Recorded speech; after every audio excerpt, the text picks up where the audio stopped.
Welcome to this lesson on higher-order partial derivatives.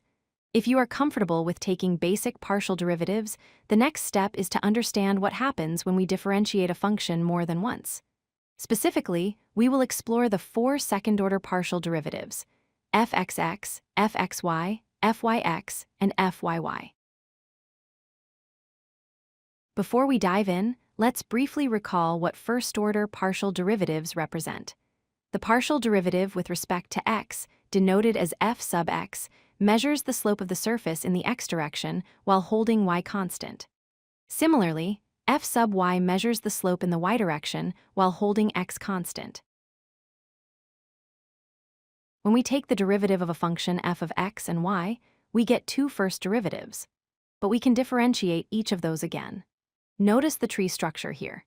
Differentiating f sub x with respect to x gives us fxx, differentiating it with respect to y gives us fxy. The same logic applies to f sub y, giving us fyx and fyy. This results in four distinct second-order partial derivatives.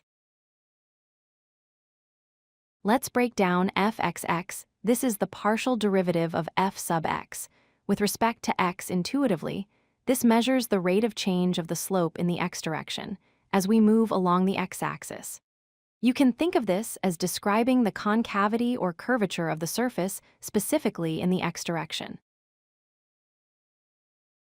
Similarly, fyy is the partial derivative of f sub y. With respect to y, it measures how the slope in the y direction changes as we move along the y-axis. Just like fxx, this represents the concavity of the surface, but this time parallel to the y-axis. Now things get interesting with the mixed partial derivatives. fxy means we first differentiate with respect to x, and then differentiate that result with respect to y conversely.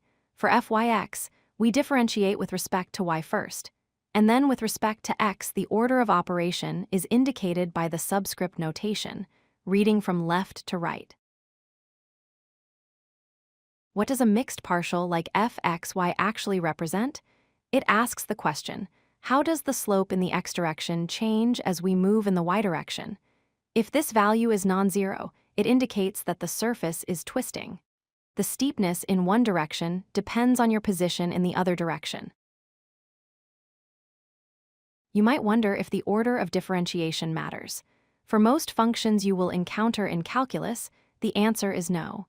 Clairaut's theorem states that fxy is equal to fyx, provided that these second partial derivatives are continuous. This symmetry simplifies many calculations. Let's apply these concepts to an example.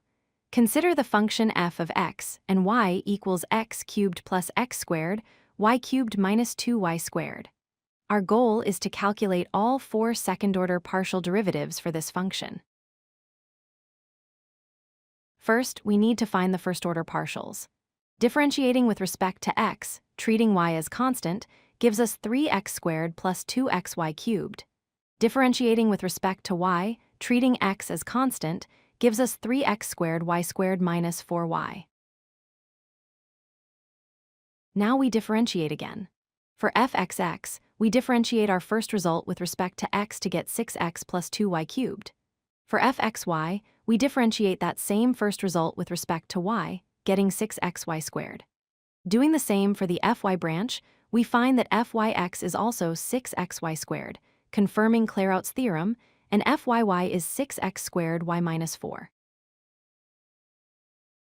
To wrap up, remember that a function of two variables has four second partial derivatives.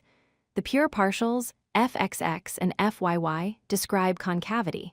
The mixed partials, fxy and fyx, describe the twisting of the surface and are usually equal to each other. Thanks for watching. If you like this video, hit that like button and don't forget to subscribe. Visit codelucky.com for more such useful content.